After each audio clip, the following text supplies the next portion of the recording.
시편 68편은 시편 전체를 통틀어서 어렵다라고 알려진 가장 어렵기로 유명한 그런 시입니다. 이 시가 왜 어려운가 하면요, 성경 본문을 해석하려고 하면은 제일 먼저 해야 될 일이 이 글이 어떤 글인가를 이제 특정을 해야 됩니다.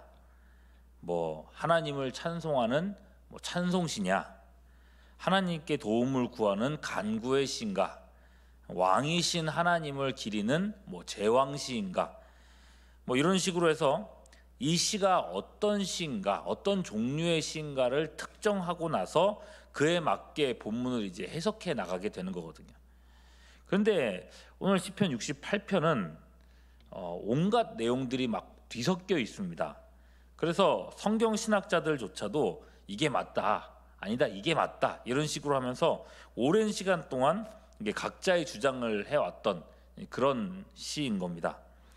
그래서인지요, 이 본문을 주해하는 책들마다 보면은 어렵다라는 이야기가 거의 다 있습니다.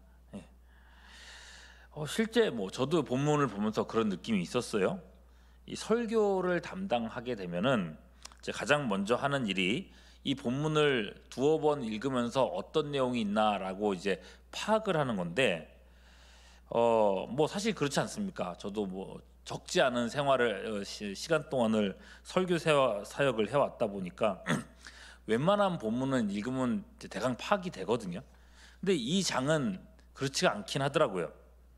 처음에는 이게 간구의 시인가 이렇게 생각을 했는데, 뒤에 보면은 또 찬양시로 바뀌어 있고, 또 나중에 보면은 회상시로 돌변을 했다가 또 시온산이 나오고 그런 거 보면은 성전 관련 시인가, 그렇게 하나의 주제로 이렇게 엮어가기가 쉽지가 않더라고요.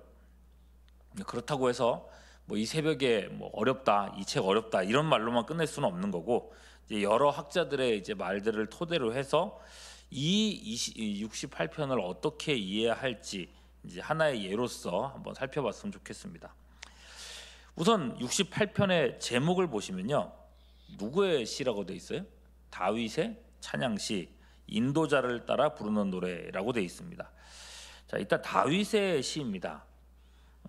그렇다면 여기서는요, 이제 시를 이해하기 위해서 그럼 다윗이 어떤 상황이 있었는가, 다윗의 이렇게 살아왔던 이야기들을 복기해 보게 되거든요.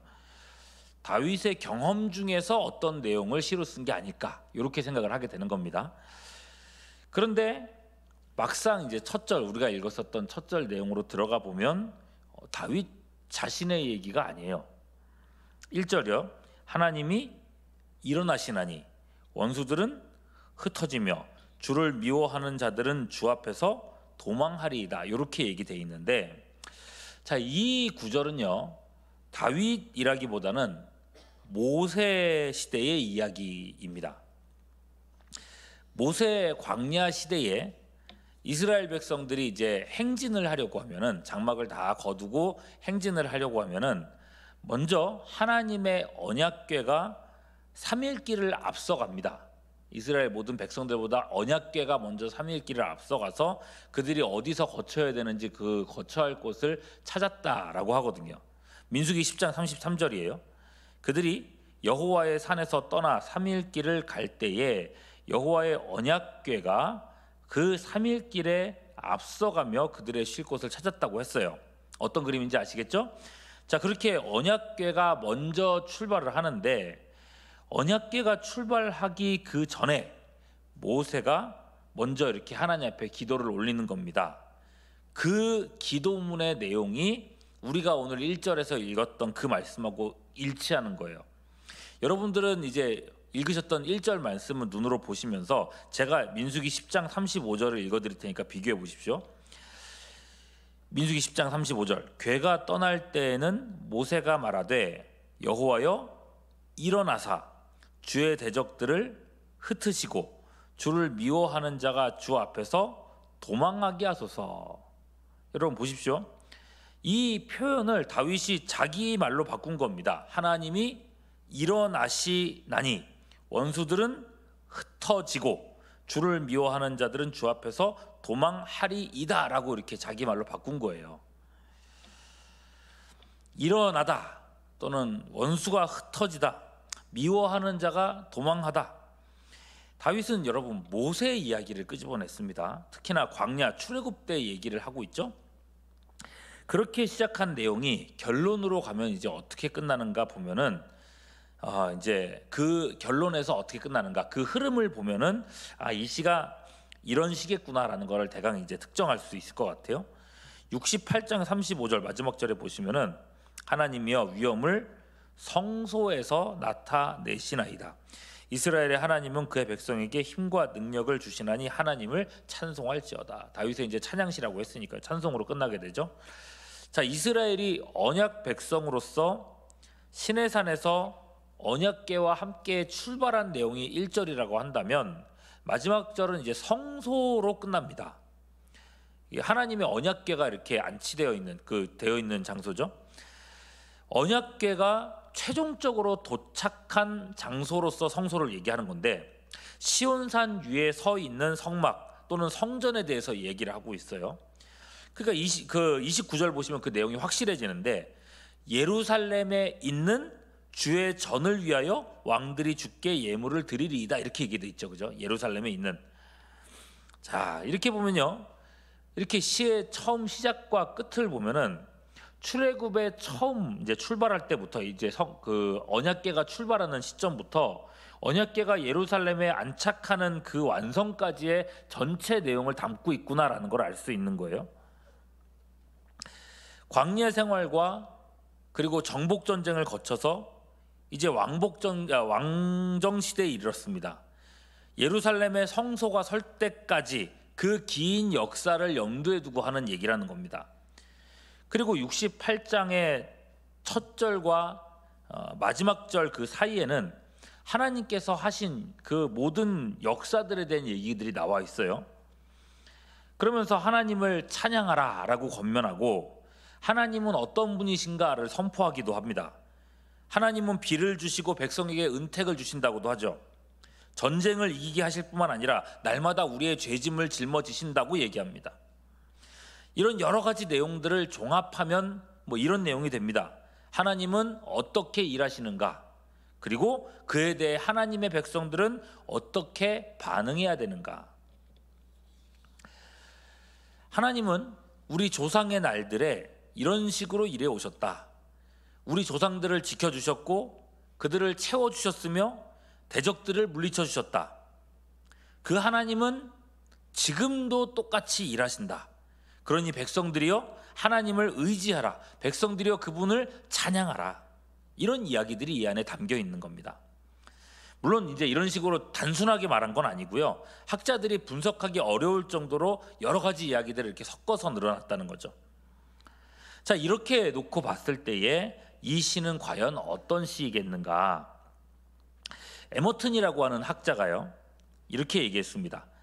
신년 축제 때 왕이 백성들에게 하는 축사가 아니겠느냐, 이렇게 제안을 했어요. 저는 이 정의가 탁월한 접근이라고 생각합니다. 전체 내용들을 봤을 때요. 여러분, 이런 전제를 두고 신년 축제 때 왕이 백성들에게 모아놓고 그렇게 축사를 한다. 이 그림을 다시 한번 그려보시죠. 자, 매해 이제 신년이 되었습니다. 많은 백성들이 다윗이 거처하고 있는 성으로 모여들죠. 왕은 이 모여든 백성들에게 이제 오늘날의 표현으로서는 덕담이라고 할 수도 있겠고, 축사로서 백성들을 이제 격려하게 됩니다. 이스라엘을 격려할 때에, 자, 우리가 이런 얘기들 하잖아요. 우리가 참 우리나라라고 치면은 우리가 6.25를 거쳐서, 일제 시대를 거쳐서 6.25를 거쳐서 여러 가지 어려움이 있었지만 이렇게 잘 살게 됐다, 이렇게 얘기하는 것처럼 이스라엘을 격려할 때 이제 출애굽 사건만큼 그들이 자부심을 느끼는 게 없거든요. 그래서 출애굽 이야기부터 꺼내는 겁니다. 백성들이여, 옛날 출애굽 때에 하나님이 그들의 앞길을 친히 인도하시지 않았느냐. 그 사이에 수많은 일들이 있었지만은 오늘날 하나님의 언약궤는 그의 성소에 안장되어 있다. 그렇게 되기까지 하나님은 이스라엘 백성들을 인도하셨고 그 과정에 하나님은 실수하지 않으셨다. 우리를 돌보셨고 우리의 대적들을 물리쳐 오셨다. 그러기에 우리가 지금 존재하고 있다. 이런 얘기를 하는 거예요. 그리고 무엇보다 그 하나님이 옛날의 하나님이 아니라 지금의 하나님이라는 거죠. 오늘 우리도 인도하신다. 그분은 실수하지 않으신다. 그러니 이제 우리 새로운 한 해가 시작되었는데 이 새로운 한 해도 우리 하나님을 의지하자. 그분을 굳건히 따르자. 예배하고 찬양하자. 그렇게 다윗이 백성들을 권면하고 있는 것입니다. 자, 이런 이미지를 머릿속에 그려놓고 68편을 여러분들께서도 읽으신다면 이 말씀들이 생각보다 좀 잘 정리가 되실 거라고 생각이 됩니다. 자, 이렇게 이제 이해하시면 좋을 것 같고요. 시간이 조금 있으니까 우리도 이제 몇 가지만 좀 간단히 살펴보도록 하겠습니다. 자, 1절에서 언약궤가 3일 길을 먼저 출발해서 백성의 앞길을 인도했다 그랬어요. 자, 그 하나님이 지금 우리에게도 똑같이 일하고 계신다는 거죠. 우리의 앞길을 예비하시고 거치는 것들을 물리치시며 시온의 대로를 열어주시며 우리가 마땅히 가야 할 곳으로 인도하고 계시는 하나님. 자, 그 하나님이 우리 편이시다. 우리의 길도 인도하신다고 믿는다면 우리가 할 일은 무엇이겠느냐라고 질문해 볼 수 있겠죠. 여러분, 우리가 해야 될 일은 무엇일까요? 하나님이 우리 앞길도 그렇게 인도하고 계신다면 3절입니다. 의인은 어떻게 한다고요? 기뻐하며 하나님 앞에서 뛰놀며 기뻐하고 즐거워할지어다. 그냥 기뻐하는 게 아니라 어떻게 기뻐하라고 했어요? 뛰놀며 기뻐하라고 했습니다. 이 뛰놀며 기뻐하는 거 보기도 쉽지가 않겠죠. 4절 하나님께 노래하며 그의 이름을 찬양하라. 또 후반절이요, 그의 이름은 여호와이시니 그 앞에서 뛰놀지어다. 이렇게 얘기하고 있습니다. 하나님이 우리를 도우시는데 뭘 걱정하냐, 그죠? 우리가 진정으로 이 예비하시는 하나님, 우리 앞길을 인도하시는 예비하시는 하나님을 믿는다면 우리는 1년 내내 기뻐하고 찬양하며 감사하는 것이 마땅하다는 얘기입니다. 뭐가 두려우냐는 거예요. 뭐가 걱정이냐는 거죠. 그렇다면 이스라엘 백성 중에서 여러분 가장 걱정하면서 살아야 될 만한 사람은 어떤 부류의 사람들일까요? 고대 사회에서 가장 어렵고 힘들게 살 만한 사람들, 고아와 과부이지 않겠습니까? 하나님은요, 그 가장 밑바닥에 있을 법한 그 고아와 과부까지도 보호하고 지키시는 분이라고 얘기를 하는 거예요. 5절 그의 거룩한 처소에 계신 하나님은 고아의 아버지시며 과부의 재판장이시라. 6절 하나님이 고독한 자들은 가족과 함께 살게 하시며 갇힌 자들은 이끌어내사 형통하게 하시느니라. 이스라엘 사회의 가장 밑바닥에 있는 사람들까지도 하나님은 도우시고 이끄신다는 거예요. 하물며 이스라엘 모든 백성들이야 말할 게 있겠냐는 거죠. 지금까지 이스라엘 백성들이요, 광야에서도 또 정복 전쟁 때에도 사사시대를 지나 왕정시대에 이르기까지 숱한 위기들이 있었습니다. 이제는 끝장났구나라고 생각하는 그런 순간들이 여러 번 있었죠. 그러나 여러분, 결국 그렇게 되지 않았다는 겁니다. 9절 보십시오. 하나님이여 주께서 흡족한 비를 보내사 주의 기업이 곤핍할 때에 주께서 그거를 견고하게 하셨고, 그죠? 그뿐입니까? 이스라엘 주변의 여러 나라들이 이스라엘을 얼마나 괴롭혀 왔습니까? 그러나 백성들이 회개하고 하나님께 도움을 요청하며 간구했을 때에 12절 여러 군대의 왕들이 도망하고 도망하니 집에 있던 여자들도 탈취물을 나누도다. 그렇습니다. 이스라엘 백성들이 간구할 때에 하나님은 언제든지 그들의 도움이 되어 주셨습니다. 17절 하나님의 병거는 천천히요 만만이라 주께서 그 중에 계심이 신의 산 성소에 계심 같도다. 하나님이 우리와 함께 계시고 그 하나님은 우리 편이라는 겁니다. 다만 우리에게 이제 문제는 하나님이 아니라 우리죠. 하나님은 우리 곁에 계시고 하나님은 약속을 지키시고 신실한 분인데 과연 우리가 그 하나님의 호의를 받을 만한 자격이 있느냐라고 묻는다면 사실 그렇지는 않거든요. 우리에게 자격 없지 않습니까? 우리도 죄인이고 똑같은 죄인인데 어떻게 하나님이 우리 같은 죄인들을, 원수 같은 우리들을 감싸시고 심지어 우리에게 복을 줄 수 있겠느냐 묻는다면 그 대답이 19절이죠. 뭡니까? 날마다 우리 짐을 지시는 주 곧 우리의 구원이신 하나님을 찬송할지어다. 우리가 하나님 앞에서 스스로 합당한 사람이라서 하나님이 우리를 도우시는 게 아니에요.